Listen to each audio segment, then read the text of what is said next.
So they made an appointment for me to go meet her at her apartment. I came in to meet Joan, and she went out the back door. And she didn't like meetings. You hated meetings about yourself, didn't you? I thought, well, I can relate to that. I'm not a big fan of meetings either.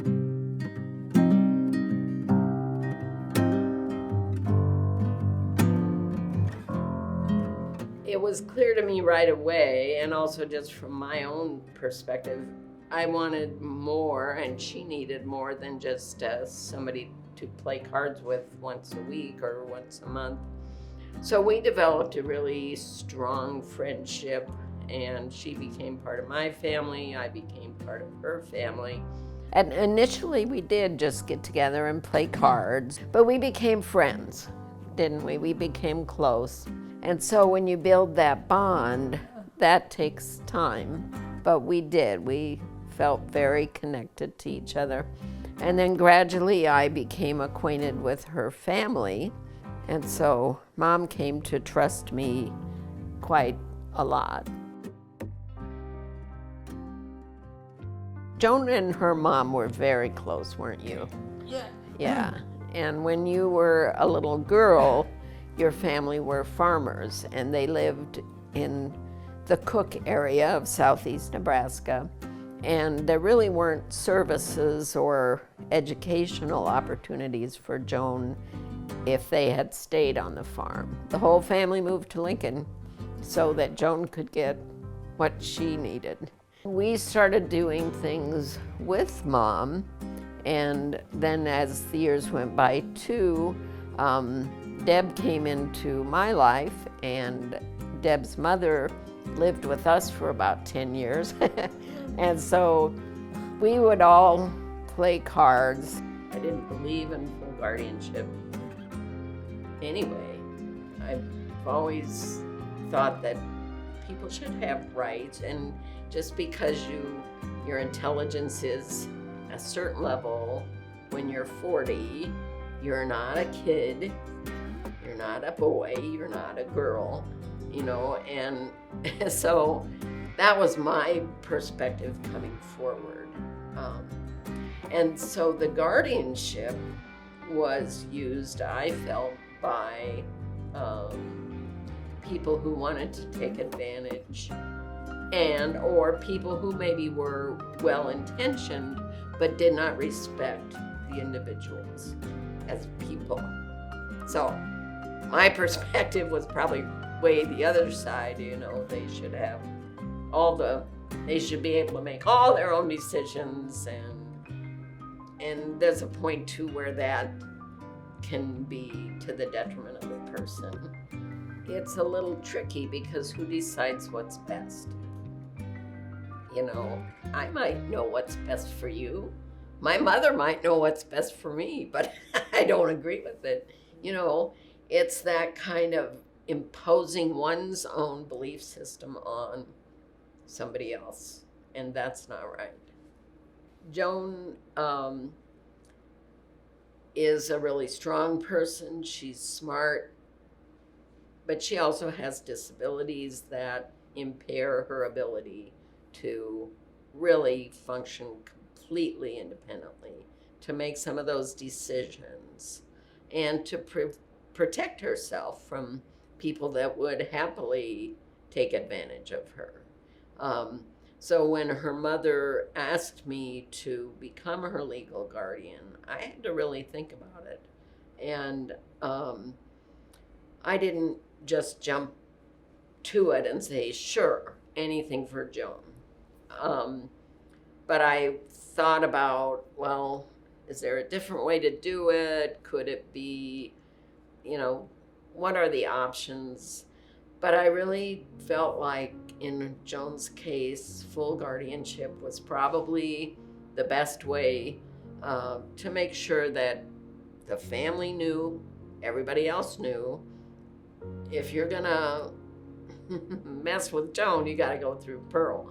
There were different health issues that Joan had through the years, and I became involved in making sure she got the care she needed, and just kind of being there. And that I would say had a lot to do with when it moved from just casual friendship into more advocacy. I was really trying to make sure that Joan was respected and got what you wanted and what you needed, right?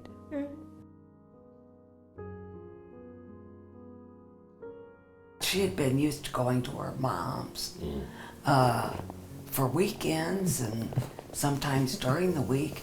And her dad was gone by then too, so there was a lot of loss to have to cope with. All three of them. Yep, that was very sad. Her mother passed away, and I could see that she was becoming emaciated, that she wasn't eating, that she was anorexic. At first, Pearl couldn't see it, but I could most certainly see it. And then after a strong discussion about it, then Pearl took her to the physician, and there definitely needed to be an intervention. It's not that she really got sick, but she was clearly wasting away. And so we said, oh my God, this is really bad. Got her to the doctor. She became hospitalized, and they ended up encouraging, and I agreed, that she should have a peg tube put in her tummy for tube feeding. So, and part of it was partly the depression, but complicated by her cerebral palsy. She can't swallow very well. It's very hard for her to swallow. And so that complicated everything. And so the tube feeding was the answer. And like over the 4th of July, we like to take the dog. We had 3 dogs, now we just have Cricket. And we go to a state park where they don't have fireworks.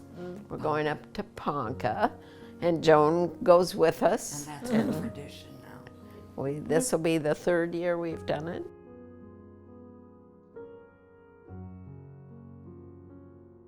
We really value having Joan as part of the family.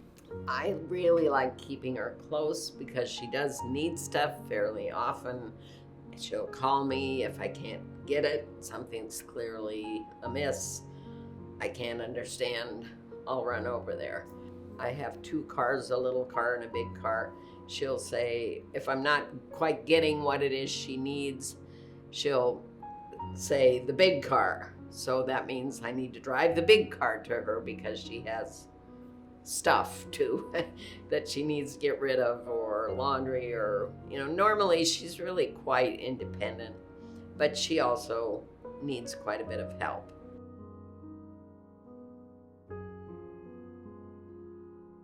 It's important that Joan have her own space because she is an individual that does know what she wants, that does have interests and activities that she likes to do, like being up in the middle of the night and playing on her iPad or watching TV all night. I mentioned that Joan is part of our family, and she really is, and she has some sort of peripheral family of her own blood ties, but that aren't really close in any meaningful way. And so it's really important that she respect our space as well, and that she knows the relationship is, I'm not her mother, we don't live together, and she has her interests, we have our interests, we need our personal space, and so does she. She's really smart about figuring out what apps she wants and how to work them. You never need help with any of that. You just figure it out. But, When we can't find things, she'll find it. yes, that's true. I'll say I can't find my keys. She'll look all around. She'll be the one that finds them. That's true.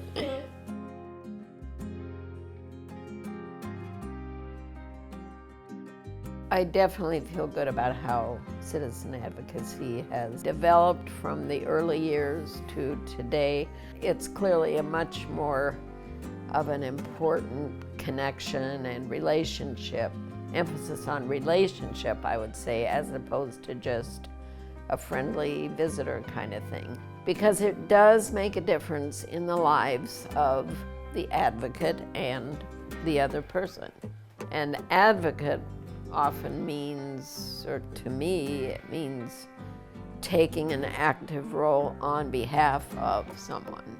Sometimes we have to advocate for ourselves, sometimes it's for somebody else, and that's a very active concept, advocacy. It's really an important part of life for all of us. Yeah, it really is. That emotional connection that you get from really good friends and family, that's what we have.